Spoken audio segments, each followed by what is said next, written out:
Hello నమస్తే, welcome to ANN Telugu morning news. ప్రేక్షకులందరూ కూడా మార్నింగ్ న్యూస్కి స్వాగతం పలుకుతూ ఈరోజు మహాపత్రికతో మన ఏఎన్ఎన్ తెలుగు మార్నింగ్ న్యూస్ని ప్రారంభిద్దాం.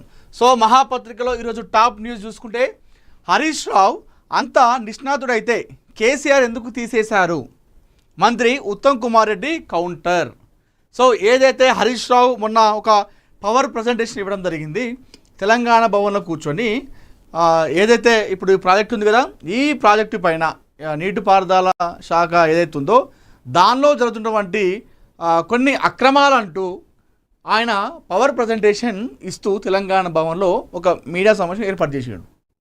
ఆ మీడియా సమావేశంలో మాట్లాడుతూ వీళ్ళకు చేయనికి వస్తలేదు, నీటిపారుదల శాఖలో ఏ విధంగా చేయాలి, ఏ విధంగా ముందుకెళ్ళాలి అనేటువంటి కనీస ఆలోచన కాంగ్రెస్ పార్టీ నాయకులకు లేదు, ఆ క్యాబినెట్లో మంత్రులకు లేదు, ఆ శాఖకు సంబంధించినటువంటి మంత్రికి లేదు, ముఖ్యమంత్రికి లేదు.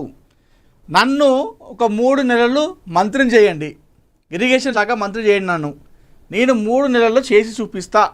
మీరు ఈ 3 ఏళ్లలో చేయండి, నేను కేవలం 3 నెలల్లో చూపిస్తా. ఒకవేళ చేయకపోతే నీళ్ళు తీసుకురాకపోతే నేను రాజకీయాల్లోకి తప్పుకుంటా శాశ్వతంగా అని చెప్పేసి పవర్ ప్రజెంటేషన్ చూపించిండు.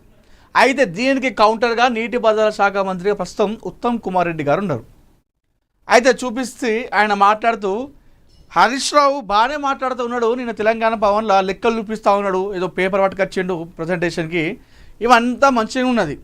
మరి నువ్వు అంతా సక్కవనివి, నువ్వు అంతా శుద్ధపూసవైతే మరి నేను అంతకుముందు ఇరిగేషన్ శాఖలోనే మంత్రిగా ఉన్నావు, నీటిపారుదల శాఖలోనే మంత్రిగా ఉన్నావు, మరి ఎందుకని నీ మామ 10 నుండి తీసేసిండు? నువ్వు 3 నెలల్లో నువ్వు నీళ్ళు తీసుకొస్తా అని చెప్పేసి చెప్తా ఉన్నావు కదా, ఇప్పుడు మాటలు ఉదరగొడుతున్నావు కదా, మరి అప్పుడు ఎందుకు కేసీఆర్ నిన్ను తీసేసిండు 10 నుండి? ఇదే నీటిపారుదల శాఖలో నీకు చేత కాకనే కదా, నీకు ఏమి రాకనే కదా నీ మామ నిన్ను 10 నుండి తీసేసింది. ఇప్పుడు వచ్చి బాగానే మాట్లాడబడుతుంది, పేపర్లు ఉపయోగపడుతుంది, లెక్కలు ఉపయోగపడుతుంది అని చెప్పేసి ఉత్తమ్ కుమార్ రెడ్డి కౌంటర్ ఇవ్వడం జరిగింది. రాత్రికి రాత్రే నిన్ను నీటిపారుదల నుండి, ఆ మంత్రి పదవి నుండి నిన్ను తీసేసిండు నీ మామ. అప్పుడు ముఖ్యమంత్రి కేసీఆర్ నీ మామ నిన్ను నీటిపారుదల మంత్రి నుండి తీసేసిండు. ఎందుకు తీసేసిండు? నీకు ఆ పని రాకనే, నీకు అది చేత కాకనే తీసేసిండు. నువ్వు ఇప్పుడు వచ్చి మాట్లాడబడుతుంది, పేపర్లు ఉపయోగపడుతుంది, లెక్కలు ఉపయోగపడుతుంది. ఈ కింద మీద లెక్కలు చూసి నీ భయపడ్డని కాదు, మాకు తెలుసు ఎట్లా చేయాలో, నీళ్ళు ఎట్లా తీసుకురావాలి, ప్రాజెక్టులు ఎట్లా కట్టాలి, ఏ విధంగా ముందుకెళ్ళాలి, తెలంగాణను వ్యవసాయ రంగంలో ఏ విధంగా అభివృద్ధి చేయాలి, ఏ విధంగా ముందుకు తీసుకెళ్ళాలనేటువంటి ఆలోచన మాకు ఉన్నది, మీరు చెప్పాల్సిన అవసరం లేదు అంటూ కూడా ఉత్తమ్ కుమార్ రెడ్డి కౌంటర్ ఇవ్వడం జరిగింది హరీష్ రావు గారి పైన. ఇది గత 2-3 రోజుల నుండి జరుగుతూ ఉంది ఈ కథ అంతా కూడా. హరీష్ రావు ప్రెస్ మీట్ పెట్టిన తర్వాత ఇటు జగ్గారెడ్డి గారు కౌంటర్ ఇచ్చిండు, అదేవిధంగా ఇప్పుడు నీటిపారుదల శాఖ సంబంధిత మంత్రి గారు ఉత్తమ్ కుమార్ రెడ్డి గారు కూడా కౌంటర్ ఇవ్వడం జరిగింది. మరి దీనికి బీఆర్ఎస్ పార్టీ నాయకులు ఏ విధంగా రియాక్ట్ అవుతారు, హరీష్ రావు గారు మరొకసారి ఈ అంశం పైన ప్రెస్ మీట్ పెడతారా లేదా అనేది చూడాలి. సో గత 2-3 రోజుల నుండి కూడా ఇదే నడుస్తూ ఉంది. అటు గాంధీ భవన్లో సచివాలయంలో కాంగ్రెస్ నాయకులు, ఇటు తెలంగాణ భవన్లో హరీష్ రావు, వాళ్ళు లెక్కలు పట్టుకుని వస్తున్నారు, వీళ్ళు లెక్కలు పట్టుకుని వస్తున్నారు. ఇది పవన్ కళ్యాణ్ అంటే, జాతీయ స్థాయిలో ఏపీకి 2వ ర్యాంకు. ఇది కథ. ఆయన పైన వచ్చేటువంటి విమర్శలు, ఆయన పైన వచ్చేటువంటి వార్తలు అన్నీ ఇండి కావు. ఎవరు? పవన్ కళ్యాణ్ గారి పైన ప్రతిరోజు, అంటే చాలామంది కూడా పవన్ కళ్యాణ్ వార్త లేకపోతే, పవన్ కళ్యాణ్ విమర్శించకపోతే మాకు వ్యూసే రావు, మాకు వ్యూవర్షిప్పే రాదు అన్న చందంగా వాళ్ళ గుర్తింపు కోసం, అందరిని అనట్లేదు, గుర్తుంచుకోవాలి, కొందరిని అంటారు, అంటే వాంటెడ్లీగా ఆయన తప్పు చేస్తే ఆ తప్పును విమర్శించిన వాళ్ళని నేను అనట్లేదు, ఆయన తప్పు లేకపోయినా కొంతమంది ఆయన పైన కావాల్సుకొని మాట్లాడుతున్నారు కదా, వారి గురించి మాట్లాడుతూ ఉన్నాను నేను. సో నాకు ఒక పేరు రావాలి, ఒక ఐడెంటిటీ రావాలి, నా గురించి ఒక 10 మంది మాట్లాడుకోవాలంటే ఏం చేయాలి నేను? ఓకే, పవన్ కళ్యాణ్ తీసుకురావాలి. మరి పవన్ కళ్యాణ్ ఏం తీసుకురావాలి? ఆయన లంచం తీసుకోడు, ఆయన అవినీతి చేయడు, ఆయన పదవుల కోసం లాబింగ్ చేయడు, ఇవేం చేయడు. ఏం చేయాలి? పవన్ కళ్యాణ్ని వ్యక్తిగతంగా విమర్శించాలి, పవన్ కళ్యాణ్ని ఆ ఇంటి వాళ్ళను బయట వేయాలి, వాళ్ళ తల్లిని తిట్టాలి, వాళ్ళ ఆయన పెళ్ళిళ్ళ గురించి మాట్లాడాలి, ఇంకో ఇట్లా మాట్లాడితే మాకు పేరు వస్తుంది అని చెప్పేసి అనుకునే వాళ్ళు చాలామంది ఉన్నారు. ఇవన్నీ ఎంతమంది ఎన్ని రకాలుగా ప్రయత్నం చేసినా ఆయన పని ఆయన చక్కగా చేసుకుంటూ పోతాడు. ఇది జాతీయ స్థాయిలో 7వ 8వ అవార్డు ఆంధ్రప్రదేశ్కు రావడం. ఆంధ్రప్రదేశ్ రాష్ట్రానికి ఇది 7వ 8వ అవార్డు ఈ 2-3 సంవత్సరాలలో. ఆయన నిజాయితీ, నిబద్ధత ఎవరెన్ని చేసినా చాలామంది ప్రతిరోజు ఆయన గురించి ఒక 100 పోస్టులు వస్తున్నాయి కనీసం నెగిటివ్గా. కానీ ఆయన ఎప్పుడు కూడా దాన్ని పట్టించుకొని వాటికి సమాధానం చెప్పుకుంటూ బాధపడుతూ కుంగిపోలేదు. అట్లా కుంగిపోయేటట్టయితే 2019లో పోటీ చేసిన తర్వాత కేవలం ఒకే ఒక సీటు గెలిచి అన్నీ ఓడిపోయిన తర్వాత, ఆయన కూడా 2 స్థానాలు ఓడిపోయిన తర్వాత ఇప్పటికీ అట్లా కుంగిపోయేటట్టయితే ఎప్పుడో పార్టీని మూసేసుకోవాలి, లేదంటే ఏదో పార్టీలో విలీనం చేయాలి.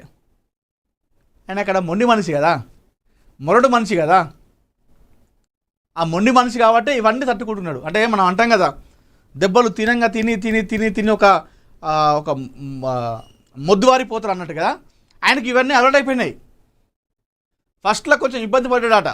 అరే నేనేం చేయకపోయినా, నా తప్పు లేకపోయినా నన్ను అనవసరంగా తిడుతున్నారు, నేనేం చేశాను, జనాల కోసం వచ్చినా, ప్రజల కష్టాలు తీర్దామని వచ్చినా, నా మీద ఇన్ని విమర్శలు ఎందుకు చేస్తున్నారని చెప్పి స్టార్టింగ్ కొంచెం భయపడ్డాడట. ఆ తర్వాత ఆయనకి ఇక మాటలు పడి అలవాటు అయిపోయింది. అట్లా మాటలు పడి సైలెంట్గా ఉంటే ఇక ఈరోజు జాతీయ స్థాయిలో 7, 8, 9 అవార్డు రాకపోయేది ఆంధ్రప్రదేశ్కి. ఆయన ఏదైతే సంబంధిత శాఖలు ఉన్నాయో, అటవీ శాఖ మంత్రిగా ఉన్నారు, అదేవిధంగా పర్యావరణ పరంగా వీటన్నిటిలో ఆయనకు 8, 9 ర్యాంక్ అవార్డులు వచ్చినాయి జాతీయ పరంగా. అది పవన్ కళ్యాణ్ గారి చొరవతోనే.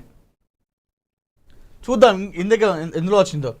ప్రధానమంత్రి గ్రామీణ సడక్ యోజన పనుల అమల్లో ఏపీ జాతీయ స్థాయిలో 2వ స్థానాన్ని కైవసం చేసుకుంది. గ్రామీణ ప్రాంతాల్లో నాణ్యమైన రోడ్ల నిర్మాణం చేపట్టింది. నిరంతర పర్యవేక్షణ, క్షేత్రస్థాయి పరిశీలనలు చేసింది. కేంద్ర ప్రభుత్వం నిర్దేశించిన ప్రమాణాలకు అనుగుణంగా పనులను పూర్తి చేసింది.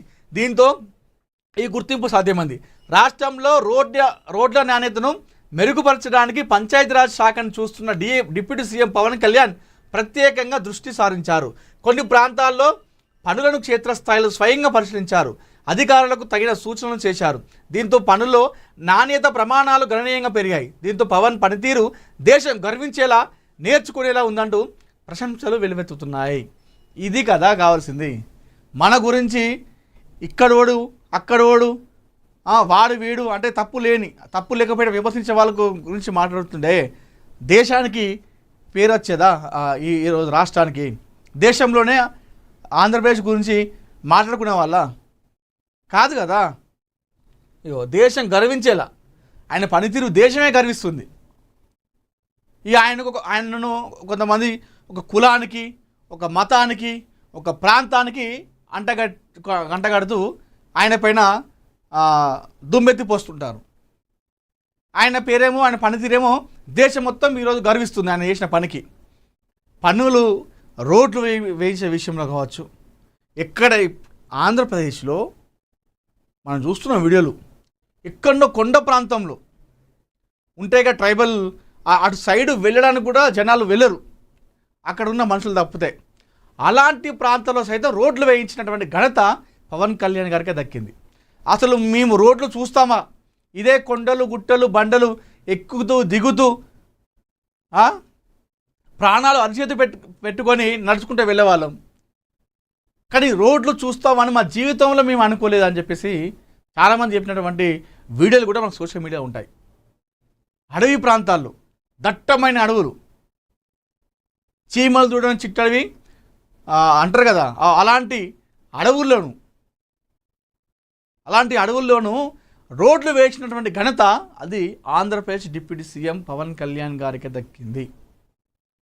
ఆంధ్రప్రదేశ్లో ఏదో ఊరంట, అక్కడ ఊర్లో ఆ లైట్ అనేది లేదు, అంటే వాళ్ళకు చీకటిలోనే బతుకుతారు, అక్కడ కరెంట్ అనేది లేదు, వాళ్ళ బతుకులు కూడా చీకటి బతుకులే.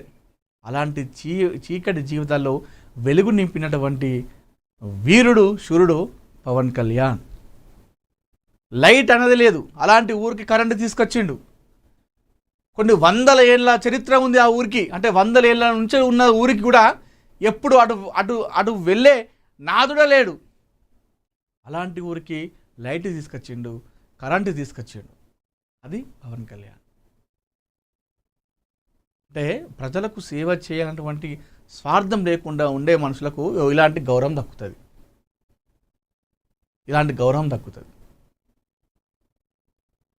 ఎన్నో మార్పు. అంటే మనం సినిమాలో చూస్తాం, భరత్ అని నేను, అట్లా ఇట్లా చాలా సినిమాలు ఉంటాయి. ఆ సినిమాల్లో జరిగేటువంటి దాన్ని రియల్ లైఫ్లో చేసి చూపిస్తున్నటువంటి రియల్ హీరో పవన్ కళ్యాణ్. అందుకే ఈరోజు ఆయనకు అన్ని అవార్డులు వస్తూ ఉన్నాయి జాతీయ స్థాయిలో. ఇప్పటికీ ఆంధ్రప్రదేశ్కు 7, 8, 9 అవార్డులు వచ్చినాయి. ఏ రాష్ట్రానికి రాని అవార్డులు ఆంధ్రప్రదేశ్ రాష్ట్రానికి వస్తున్నాయి. అది కూడా డిప్యూటీ సీఎం పవన్ కళ్యాణ్ గారు ఏదైతే శాఖలకు మంత్రిగా ఉన్నారో ఆ శాఖకు సంబంధించినటువంటి అవార్డులే రావడం అనేది ఇది పవన్ కళ్యాణ్ యొక్క నిజాయితీ, నిబద్ధతకు నిదర్శనంగా చెప్పుకోవచ్చు.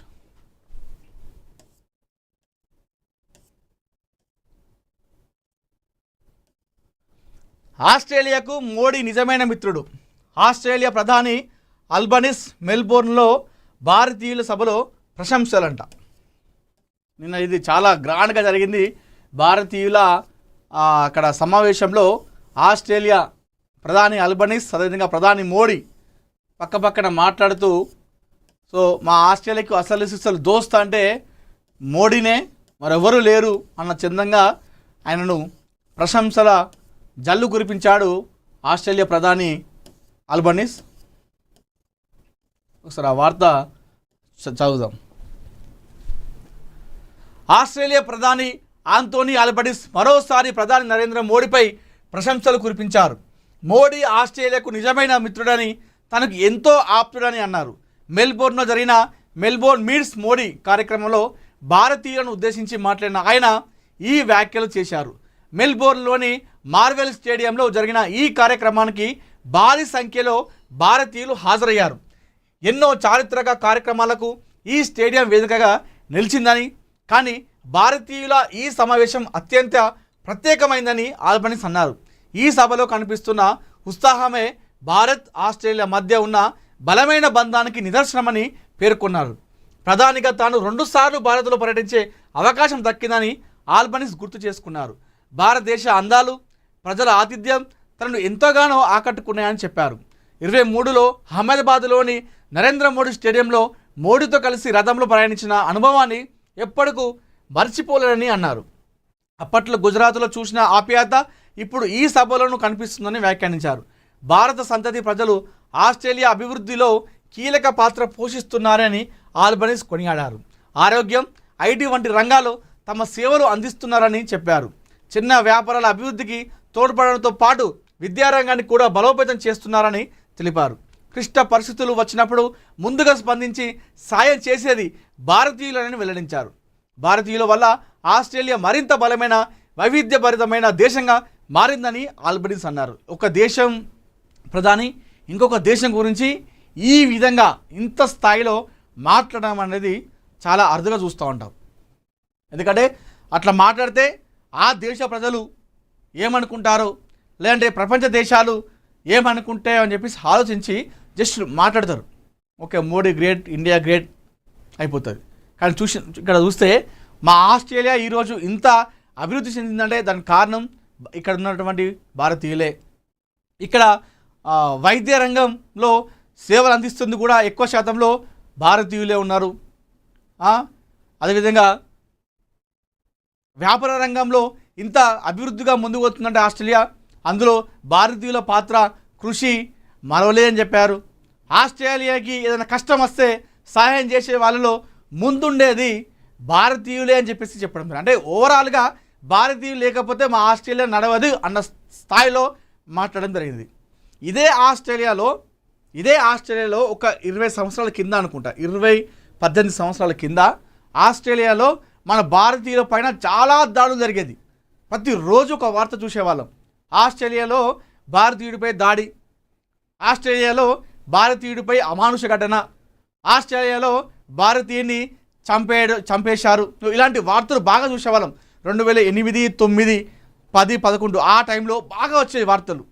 ఆస్ట్రేలియాలో భారతీయులపై దాడి అంటే మనల్ని నీచంగా చూడడము, మనల్ని దాడి చేయడము, మీది ఏ దేశంలో ఇక్కడ నుండి వెళ్ళిపోండి అని చెప్పేసి ఆ విధంగా చూసేవాళ్ళు ఆస్ట్రేలియాలో మన భారతీయులను ఒకప్పుడు. ఇప్పుడు అదే ఆస్ట్రేలియా ప్రధాని భారతీయులు లేకపోతే ఈరోజు మా దేశమే నడవదు అన్న స్థాయిలో మాట్లాడడం జరిగింది. ఈ విషయంలో మనం అవునన్నా కాదన్నా ప్రధాని నరేంద్ర మోడీ గారిని మనం అందరం కూడా మెచ్చుకోవాల్సినటువంటి అవసరం ఎంతైనా ఉంది. ప్రపంచ దేశాల్లో ఈరోజు భారతదేశానికి ఒక గుర్తింపు అనేది ఇప్పుడు వచ్చింది కాదు, మన దేశానికి ఎప్పుడో గుర్తింపు వచ్చింది. భారతదేశం అనేది ఇది మనది భిన్నత్వంలో ఏకత్వమైన దేశం అని చెప్పేసి మనం చెప్తాం. చాలా మంచి దేశం అనేది ఎప్పుడో గుర్తింపు వచ్చినప్పటికి కూడా ప్రపంచ దేశాలలో అన్ని రంగాల్లో కూడా మనకు మంచి పేరు, గుర్తింపు, మనకు ఒక గౌరవం వచ్చింది అంటే మనం ఇది అవునన్నా కాదన్నా, కొందరికి నచ్చకపోయినా అది మోడీ వచ్చిన తర్వాత ఇది కొంచెం ఎక్కువ వచ్చిందని చెప్పుకోవాలి. గతంలో లేదంటే గతంలో ఉంది, కానీ మోడీ వచ్చిన తర్వాత ఇది కాస్త ఇంకొంచెం ఎక్కువ మనకు గుర్తింపు, పేరు, గౌరవం అనేది కూడా రావడం జరిగింది. ఇది అవునన్నా కాదన్నా ఇది నిజం.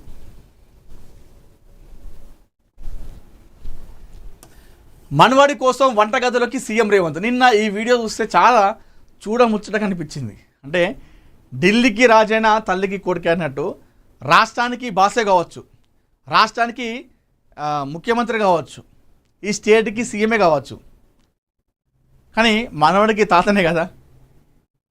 సో నిన్న మనవడి కోసం కిచెన్లోకి అడుగు పెట్టిండు మన సీఎం రేవంత్ రెడ్డి గారు.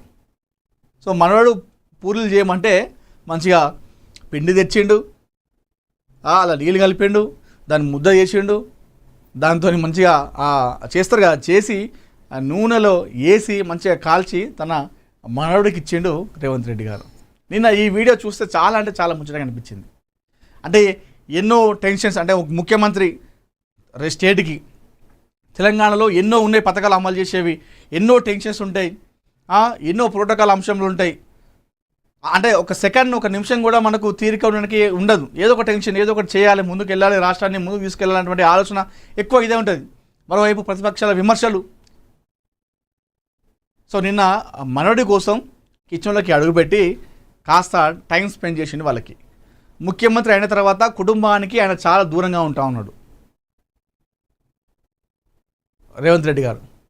అంటే వెళ్తూ ఉన్నాడు అటు ఇటు, కానీ కాస్త గతంలో లాగా ఎక్కువ ఉండలేకపోతున్నాడు కుటుంబంతో. ముఖ్యమంత్రి అయిన తర్వాత ఇటు సచివాలయం అని చెప్పేసి, అటు క్యాబినెట్ మీటింగ్ అని చెప్పేసి, పథకాలు అని చెప్పేసి, శంకుస్థాపన అని చెప్పేసి, లేకపోతే విదేశీ పర్యటన కావచ్చు, లేకపోతే ఢిల్లీ పర్యటన కావచ్చు, ప్రధాని దగ్గరికి, కేంద్ర మంత్రుల దగ్గరికి, ఇవి ఎక్కువ జరుగుతూ ఉన్నాయి. ఆయనకి ఈ కుటుంబంతో దూరంగా ఉండడం అనేది ఇదేం కొత్త కాదు. గతంలో ఆయన తెలుసు కదా, అరెస్ట్ అయినప్పుడు కూడా తన సొంత కూతురు పెళ్ళి కూడా చూసుకోలేనటువంటి పరిస్థితి కూడా ఆయన చూసిండు. పెళ్ళి జరిగితే జస్ట్ ఒక జైలు నుండి ఒక పూచికత్తుతో ఏదో ఒక గంట సేపు టైం ఇచ్చినట్టున్నారు, అట్లా పోయి కలిసి ఒక ఫోటో దిగి మళ్ళీ జైలుకి వెళ్ళిపోయాడు. ఇవన్నీ చూసిన ఆయన పరిస్థితులు. సో నిన్న మనవడి కోసం కిచెన్లోకి వెళ్ళి మంచిగా పూరీలు చేసి తన మనవడికి ఇచ్చాడు. ఆ పూరీలు కూడా మంచిగా అయినాయి. మనం టీవీలో యాడ్ చూస్తాం కదా, యాడ్ చూసినట్టు ఎంత పైన ఉబ్బుతాయో ఆ విధంగా కూడా మంచిగా వచ్చినాయి. స్వయంగా పూరీలు చేసిన తాత, మధుర క్షణాలను పంచుకున్న ముఖ్యమంత్రి. రాష్ట్ర పరిపాలన బాధ్యతలు, రాజకీయ కార్యక్రమాలలో నిత్యం తీరిక లేకుండా గడిపే తెలంగాణ ముఖ్యమంత్రి రేవంత్ రెడ్డి తన కుటుంబంతో గడిపిన ఆప్యాయ క్షణాలను సామాజిక మాధ్యమాల వేదికగా పంచుకున్నారు. మనవడి కోరికను తీర్చేందుకు స్వయంగా వంటగదిలోకి వెళ్ళి పూరీలు తయారు చేసిన వీడియోను ఆయన తన ఎక్స్ ఖాతాలో పోస్ట్ చేయగా అది సామాజిక మాధ్యమాల్లో వైరల్గా మారింది. వీడియోలో ముఖ్యమంత్రి రేవంత్ రెడ్డి తన మనవడితో కలిసి వంటగదిలోకి వెళ్ళి ఎంతో ఆప్యాయంగా గడిపిన దృశ్యాలు కనిపించాయి.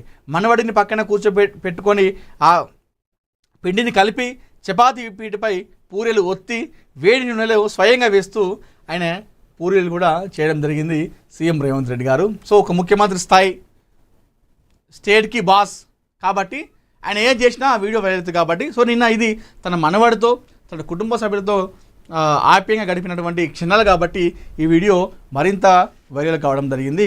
సో ఆప్యాయంగా గడిపిన క్షణాలు అంటే కొంతమంది మాట్లాడతారు, ఆటలాడతారు, అదే ఒక ఎత్తు. అయితే కిచెన్లోకి వెళ్ళి తన పూరీలు పిండి కలిపి దాన్ని ఆ పీట పైన పెట్టి ఒత్తి నూనెలో వేసి కాల్చడం అనేది కూడా ఇది ఇంకొక ఎత్తు అయింది. సో ఇది సోషల్ మీడియాలో చాలా అంటే చాలా వైరల్గా మారింది వీడియో అని చెప్పుకోవాలి. హైదరాబాద్లో ఒలింపిక్స్ నా dream. CM Revanth Reddy. Young India physical education and sports varsity ప్రారంభోత్సవం పీటీ ఉషతో కలిసి గచ్చిబౌలి స్పోర్ట్స్ డిస్ట్రిక్ట్ని ప్రారంభించిన సీఎం. ఆటల కోసం తెలంగాణ ప్రభుత్వం ముందడుగు వేసిందన్న సీఎం రేవంత్ రెడ్డి మహాత్మా గాంధీ నుంచి యంగ్ ఇండియా స్ఫూర్తి పొందామని తెలిపారు. మహాత్మా గాంధీ యంగ్ ఇండియా అనే వార్తాపత్రికను నడిపేవారని గుర్తు చేశారు. పీటీ ఉషతో కలిసి young India physical education and sports వర్సిటీని సీఎం ప్రారంభించారు. గచ్చిబౌలి స్పోర్ట్స్ డిస్ట్రిక్ట్లో జరిగిన ఈ వేడుకలో స్పోర్ట్స్ వర్సిటీ వెబ్సైట్ లోగోను పీటీ ఉషతో కలిసి ముఖ్యమంత్రి ఆవిష్కరించారు. 8వ ఖేలో ఇండియన్ గేమ్స్కు తెలంగాణ ఆతిథ్యం ఇవ్వనున్నట్లు ఆయన ప్రకటించారు. ప్రభుత్వ విధానాలే స్పోర్ట్స్లో దేశ దుస్థితికి కారణమని, అందుకే క్రీడాకారులను సరైన దిశలో నడిపించడానికి స్పోర్ట్స్ వర్సిటీ ఏర్పాటు చేశామని సీఎం తెలిపారు. 90 నుండి మొదలుకొని 2004 మధ్య హైదరాబాద్ చాలా స్పోర్ట్స్ ఈవెంట్స్కి ఆతిథ్యం ఇచ్చిందని, గత 20 ఏళ్లలో తెలంగాణలో ఎలాంటి పెద్ద స్పోర్ట్స్ ఈవెంట్ పెట్టలేదని రేవంత్ రెడ్డి గుర్తు చేశారు. హైదరాబాద్ ఒలింపిక్స్ క్రీడలు నిర్వహించాలనేది తమ డ్రీమ్ అని, 34లో భారత్ ఒలింపిక్స్కి ఆతిథ్యం ఇవ్వనుందని, దానికి హైదరాబాద్ వేదిక కావాలని కోరుకుంటున్నామని చెప్పేసి వెల్లడించారు. సో ఒలింపిక్స్ జరగడం అనేది, అంటే ఒలింపిక్స్ ఎక్కడ జరిగినా, ఏ దేశంలో జరిగినా అది ఆ దేశానికి ఖచ్చితంగా ఒక మంచి పేరు వస్తుంది. ఎందుకంటే ఒలింపిక్స్ అనేది ప్రపంచ దేశాలు మొత్తం కూడా అందులో పాల్గొంటాయి. ప్రపంచంలోనే అతిపెద్ద అయినటువంటి ఏదైనా ఉందంటే అది ఒలింపిక్సే. ఒలింపిక్స్లో మెడల్తోనే మనకు రేటింగ్స్ కానీ, ర్యాంకింగ్స్ కానీ, ఆ పేరు, ఆ హోదా, ఆ స్థాయి, ఆ గౌరవం అనేది మనకు వస్తుంది. అలాంటి ఒలింపిక్స్ హైదరాబాదులో ఆడించాలన్నదే నా డ్రీమ్ అని చెప్పేసి చెప్పడం జరిగింది. ఏమో చెప్పలేం. రేవంత్ రెడ్డి గారి పైన ఎన్ని విమర్శలు వచ్చినా కూడా గతంలో మిస్ వరల్డ్ పోటీలను హైదరాబాద్లో పెట్టడం జరిగింది. చాలా కోట్లు ఖర్చు పెట్టిన తర్వాత ఎన్నో విమర్శలు కూడా ఎదుర్కొన్నాడు ఆయన. మామూలు విమర్శలు కాదు.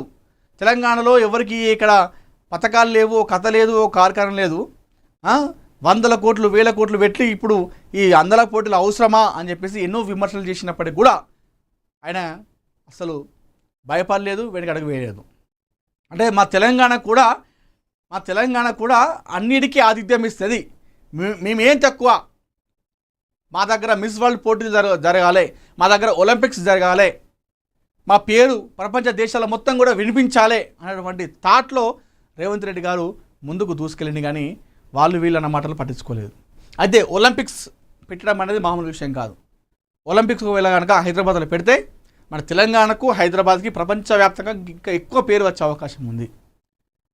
దాంతో పాటుగా కొన్ని 1000 కోట్లు కూడా ఖర్చు అయ్యేటువంటి అవకాశం కూడా ఉంటుంది.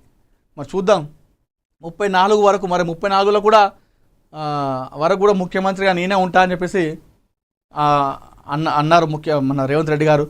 మరి అప్పుడు జరిగేటువంటి ఇండియాలో జరుగుతాయట అప్పుడు ఒలింపిక్స్ జరిగితే అది కూడా మా హైదరాబాద్లోనే జరగాలని చెప్పేసి ఆయన ఒక అనౌన్స్మెంట్ కూడా చేశాడు. చూద్దాం మరి ఏమవుతుందో.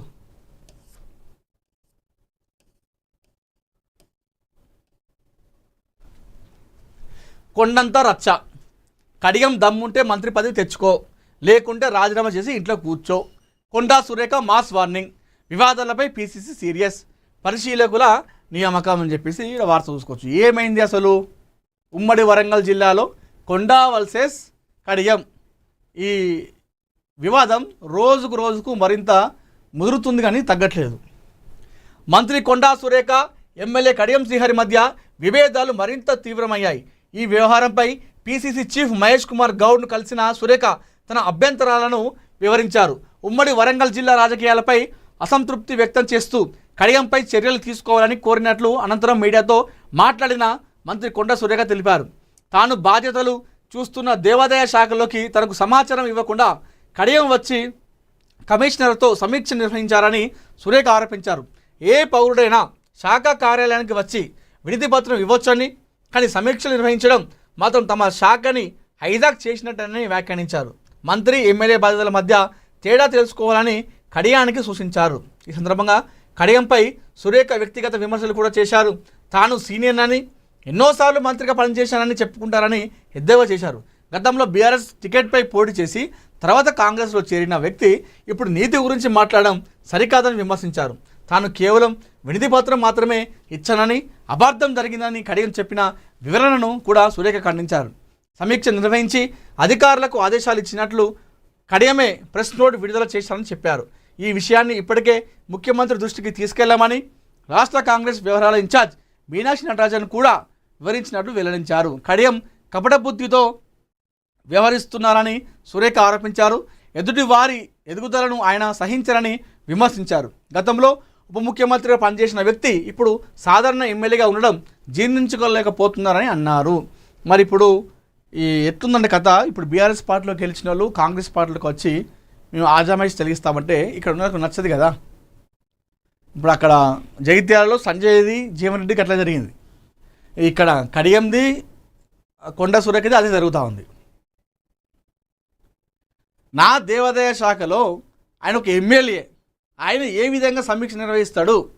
వితౌట్ ఇన్ఫర్మేషన్ ఒక ప్రోటోకాల్ ఉంటుంది, అది అందులో మంత్రి మాత్రం ఇన్వాల్వ్ అవుతారు. ఎమ్మెల్యేకు మంత్రికి అసలు తేడా తెలుసా? ఈయన చాలా సీనియర్ని, నేను చాలా ఉద్దండుని, రాజకీయ అపర మేధావిని అని చెప్తా తిరుగుతూ ఉంటాడు ఈ కడియం శ్రీహరికి. కనీసం ఇది తెలియదా, కనీసం ఇది కూడా తెలియదా అని చెప్పేసి తను సీరియస్ కావడం జరిగింది.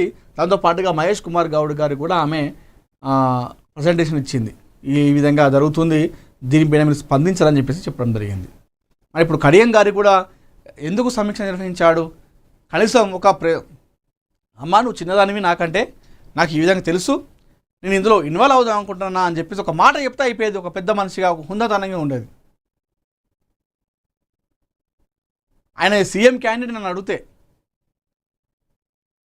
ఇప్పుడున్నటువంటి అన్ని పార్టీల నాయకులతో పోలిస్తే చాలా పెద్ద సీనియర్ నాయకుడు ఆయనే. ఇప్పుడు అప్పుడు జమ్మాలను ఉన్నాడు ఎన్టీఆర్ కాలం నుండి.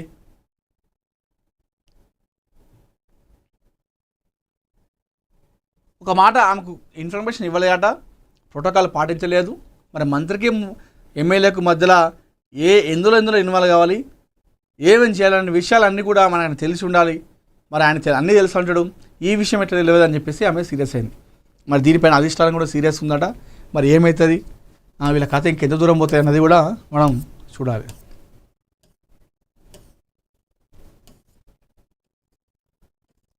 బీఆర్ఎస్ ఖాతాలో సొమ్మంతా అవినీతిదే. ఖాతాలోని 1400 కోట్లు అమరవీరుల కుటుంబాలకు పంచాలి. ప్రాణం ఉన్నంత వరకు ఆ పార్టీలో చేరను.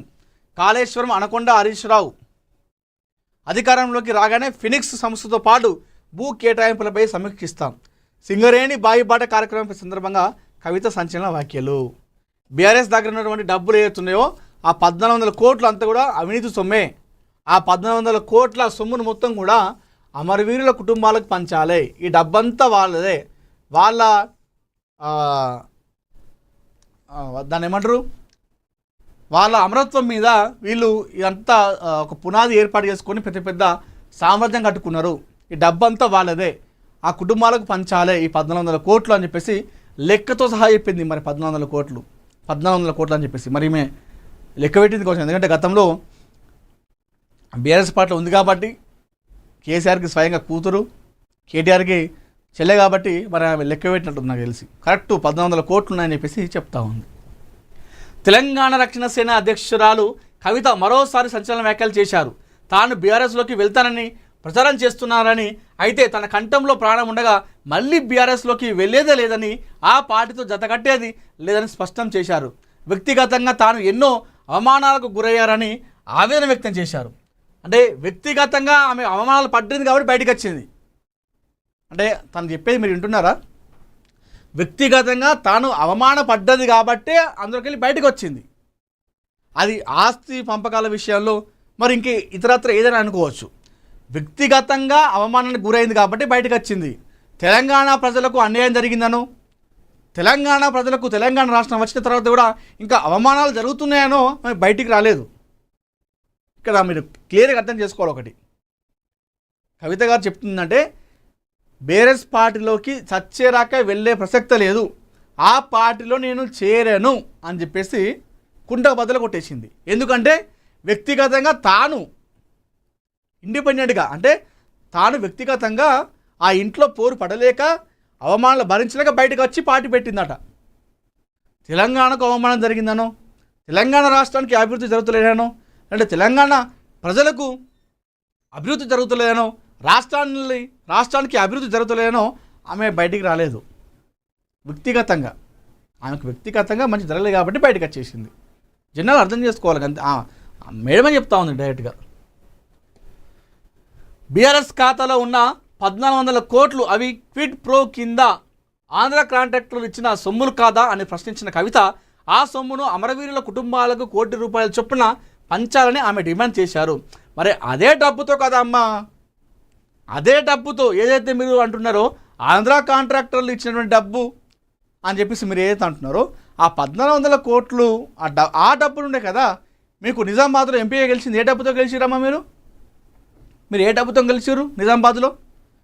మీ దగ్గర అంతమో డబ్బే లేదు, కిరాయికి ఇంట్లో ఉన్నా అని చెప్పేసి చెప్పారు. మీరే కిరాయికి ఇంట్లో ఉండేదాన్ని నేనని చెప్పేసి చెప్పారు. మరి అప్పుడు నిజామాబాద్లో మీరు ఎంపీగా ఎలా గెలిచారు? ఉట్టిగానే గెలవలే కదా అమ్మ మీరు.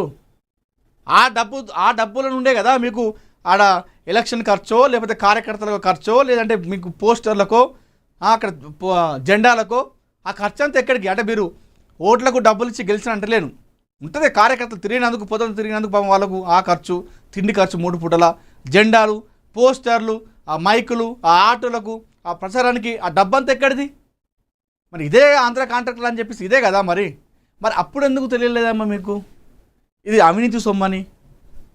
మరి అప్పుడే ఎందుకు అనలేదమ్మా మీ తండ్రి గారితోని, నానా ఈ డబ్బంతా మనది కాదు, ఇది అవినీతి సొమ్ము నానా, ఈ సొమ్ము అంతా మన అమరవీరుల కుటుంబాలకు పంచాలి నానా అని చెప్పేసి అప్పుడే ఎందుకు అనలేదు కవితక్క? మీరు ఇప్పుడు ఎందుకు అంటా ఉన్నారు అని చెప్పేసి నేను అనట్లేదు, సామాన్య ప్రజలు అనుకుంటా ఉన్నారు.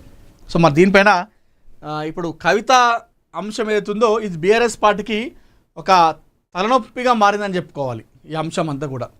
ఎందుకంటే అందరూ బీఆర్ఎస్ పార్టీ పైన వాళ్ళ అవినీతి పైన అక్రమాల పైన మాట్లాడుతూ ఉంటే ఈమె ఇంకా కాస్త ముందుకెళ్ళి వ్యక్తిగతంగా వెళ్తూ ఉంది. మరి దీనిపైన వాళ్ళకు ఇది ఖచ్చితంగా ఒక దెబ్బతీసే అంశం అని చెప్పుకోవాలి బీఆర్ఎస్ పార్టీకి. మరి కవిత, కేటీఆర్ కానీ, హరీష్ రావు గారు కానీ, కేసీఆర్ కానీ మరి ఏ విధంగా ముందుకెళ్ళి చేస్తారో చూడాలి. మరి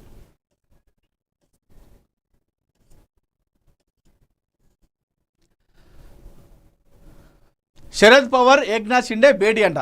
మహారాష్ట్ర రాజకీయాల్లో ఉత్కంఠ రేపుతున్నటువంటి ఈ భేటీ ఆగస్టు 15వ తేదీలోగా ఈ ఏడాది ఫీజు రియంబర్స్మెంట్ చెల్లిస్తాం హైకోర్టుకు తెలిపిన రాష్ట్ర ప్రభుత్వం.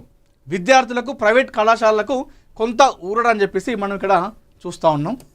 కవిత ఆరోపణలపై సిబిఐ విచారణకు ఆదేశించాలి. సీఎంను కోరిన ఎంపీ ధర్మపురి అరవింద్. కేటీఆర్, హరీష్ రావులపై తీవ్ర ఆరోపణలు చేసింది. క్విడ్ ప్రోకో ఆరోపణలపై విచారణ జరగాలి.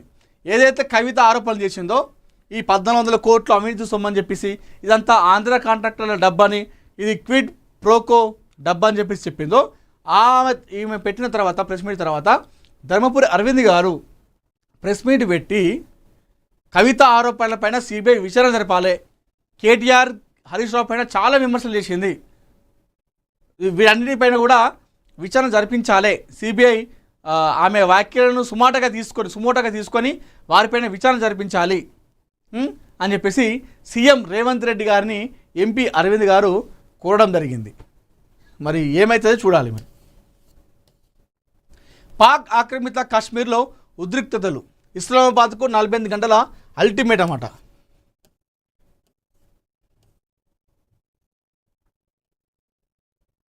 పాక్ ఆక్రమిత కాశ్మీర్లో రాజకీయ ఉద్రిక్తతలు రోజుకు తీవ్ర రూపం దాల్చుతున్నాయి.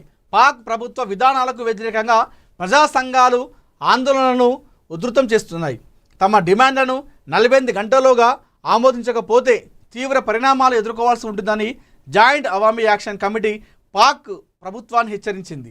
మొత్తం 38 ప్రధాన డిమాండ్లతో ప్రభుత్వం ముందు అల్టిమేటం ఉంచిన జేఏసీ ప్రజాస్వామ్య హక్కులను కాలరాస్తున్నారని తీవ్ర విమర్శలు చేసింది. పాక్ ఆక్రమిత కాశ్మీర్ అభివృద్ధిని పూర్తిగా నిర్లక్ష్యం చేస్తున్నారని జేఏసీ ఆరోపించింది.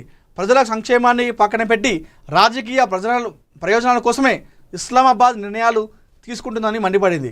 పాక్ ఆక్రమిత కాశ్మీర్పై పూర్తి రాజకీయ ఆధిపత్యం సాధించేందుకు అక్కడి ప్రజల అభిప్రాయాలను పక్కన పెట్టి కేంద్ర ప్రభుత్వం ఏకపక్ష విధానాలను అమలు చేస్తుందని విమర్శించింది. ప్రస్తుతం వివాదానికి కేంద్ర బిందువుగా మారింది పాక్ ఆక్రమిత కాశ్మీర్. అసెంబ్లీలోని 12 నామినేటెడ్ స్థానాలలో అంశం. పాక్ నుంచి వలస వచ్చిన సుమారు 4.36 లక్షల మంది ఓటర్లకు ఈ 12 స్థానాలను కేటాయించడం అన్యాయమని జేఏసీ ఆరోపిస్తుంది. మరోవైపు పాక్ ఆక్రమిత కాశ్మీర్లోని సుమారు 33 లక్షల మంది ఓటర్లకు కేవలం 33 స్థానాలే ఉండడం ప్రజాస్వామ్య స్ఫూర్తికి విరుద్ధమని పేర్కొంది. ఈ విధానం ద్వారా పాక్ ప్రభుత్వం పీఓకే రాజకీయ వ్యవస్థను తన నియంత్రణలో ఉంచుకునేందుకు ప్రయత్నిస్తుందని ఆరోపించింది. ఇప్పుడు ఈ పాకిస్తాన్తో ఉండడం అక్కడ ప్రజలు చేస్తున్నటువంటి దురదృష్టంగా భావించుకోవచ్చు. ఉగ్రవాదులు పెంచి పోషించే దేశం పాకిస్తానే. అక్కడ దందాలు మాఫియాలు ఏది మనం చూసినాక దురేంద్ర సినిమాలో అట్లా పెట్టుకొని కాల్చుకోవడాలు చంపుకోవడాలు, ఇదేచ్ఛగా గంజాయి అమ్ముకోవడాలు, ఇదేచ్ఛగా తుపాకులు బాంబులు అమ్ముకోవడాలు, అక్కడ పోలీస్ వ్యవస్థ కూడా సైలెంట్గా ఉంటుంది. ఇది మరీ దారుణం. పాకిస్తాన్ దేశంతో ఆ దేశంలో ఉన్న తప్పే, ఆ దేశంతో ఎవరైనా పొత్తు పెట్టుకున్నా కూడా అది నష్టమే తప్పితే లాభం ఉండదు. ఆ పాకిస్తాన్ పేరులో ఉంది పాకిస్తాన్, అది పాకిస్తాన్ కాదు పాకిస్తాన్. అది ఏ పాపం చేసుకుంటే ఆ పాకిస్తాన్ అయిందో.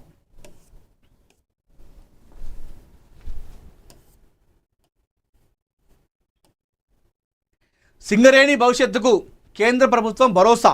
తాడిచెర్ల టు నైనికోల్ బ్లాక్లతో 2.25 లక్షల కోట్ల టర్నోవర్, వేలాది మంది కార్మికులకు ఉపాధి. కేంద్ర మంత్రి కిషన్ రెడ్డి అని చెప్పేసి కూడా మనం ఇక్కడ వార్త చూసుకోవచ్చు.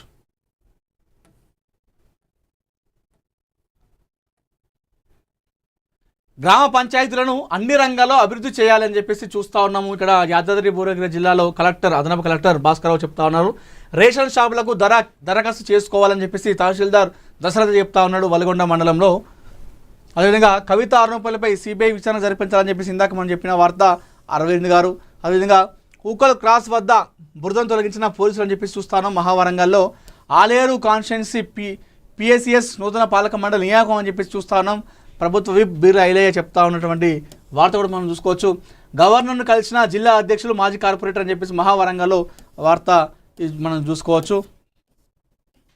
ఫ్యూచర్ బంగారం అని చెప్పేసి చూస్తూ ఉన్నాము. అదేవిధంగా ఆధునిక విద్యుత్ యుగానికి మార్గదర్శి టెస్లా అని చెప్పేసి మనం చూస్తూ ఉన్నాము. చెడు కొలెస్ట్రాల్తోనే కాదు ఈ పరీక్షతోనూ గుండె ముప్పు గుర్తింపు. చెడు కొలెస్ట్రాల్తోనే కాదు ఈ పరీక్షతోని గుండె ముప్పు గుర్తింపు అంట. గుండెపోటు ప్రమాదాన్ని మరింత ఖచ్చితంగా అంచనా వేసే కొత్త పరీక్ష అట. సాధారణ కొలెస్ట్రాల్ పరీక్షతో పాటు అదనపు పరీక్షకు నిపుణుల సూచన. ఇది కొత్త పరీక్ష కూడా వచ్చిందట. ఏది మనం గుండె నొప్పి వస్తే కొలెస్ట్రాల్ టెస్ట్ చేస్తాం, లేదంటే ఇంకా అది చేసుకుంటాం కదా, అట్లా కాకుండా ఇంకా ఏదో కొత్త పరీక్ష వచ్చిందట. చదువుతో ఉన్నత స్థానం అని చెప్పేసి చెప్తా ఉన్నారు పోలీసులు. ఇక్కడ ఆదిలాబాద్లో ఆదర్శ గ్రామాలుగా తీర్చిదిద్దుకోవాలని చెప్పేసి ఆదిలాబాద్లో అక్కడ చూస్తున్నాం వార్త. పారిశుద్ధంపై ఫోకస్ అని చెప్పేసి మనం చూస్తాను ఆదిలాబాద్లో. అదేవిధంగా డబ్బులు ఇస్తే లక్కీ లాటరీలు ఏమీ ఉండవు అని చెప్పేసి చూస్తూ ఉన్నాం మందమరిలో. అదేవిధంగా ఎస్ఐఆర్ ప్రక్రియలో వేగం పెరగాలని చెప్పేసి భైంసలో కలెక్టర్ అక్కడ తిరుగుతూ ఉన్నారు. అదేవిధంగా మందమరిలో కుటుంబ అమ్మకాలను నియంత్రించాలని చెప్పేసి చూస్తాను వార్త.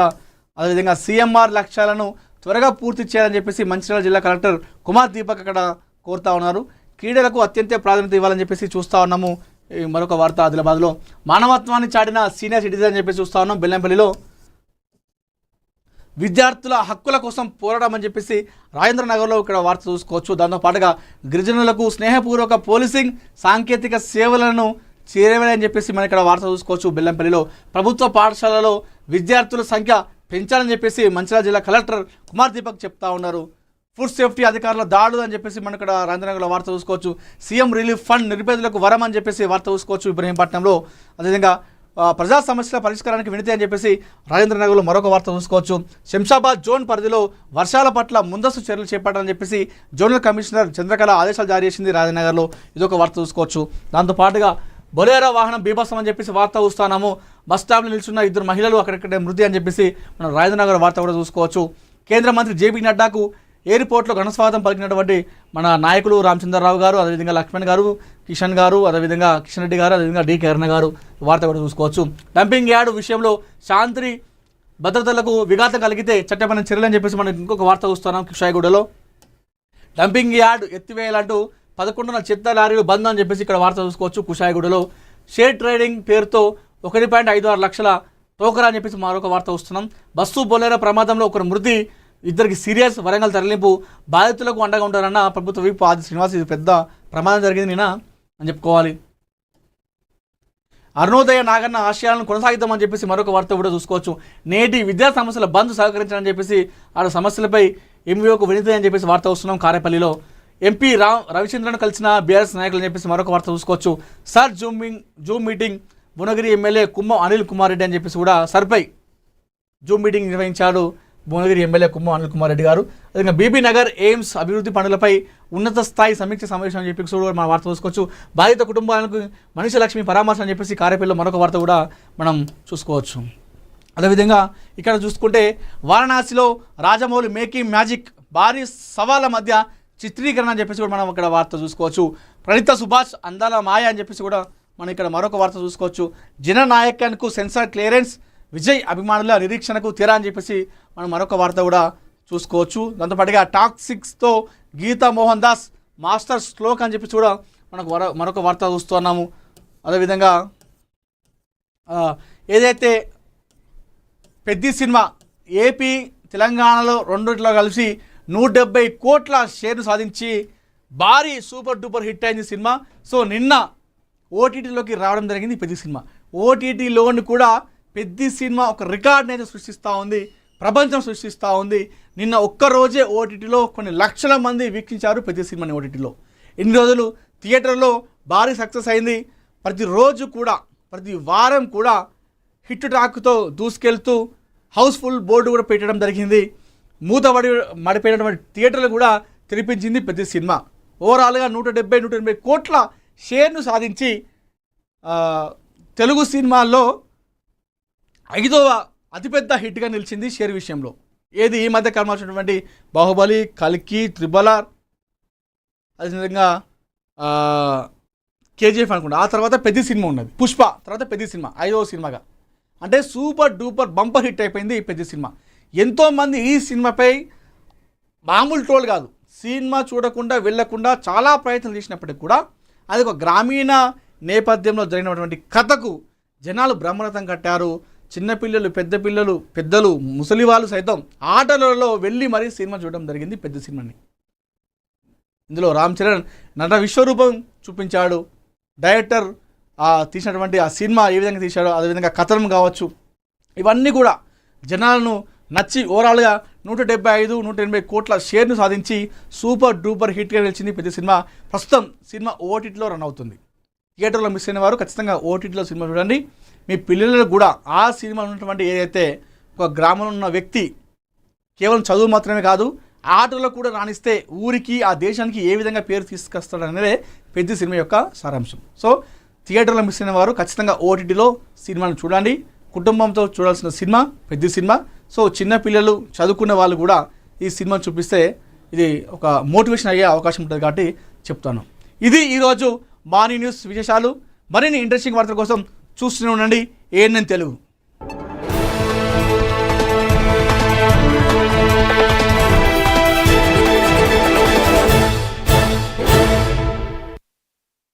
తెలుగు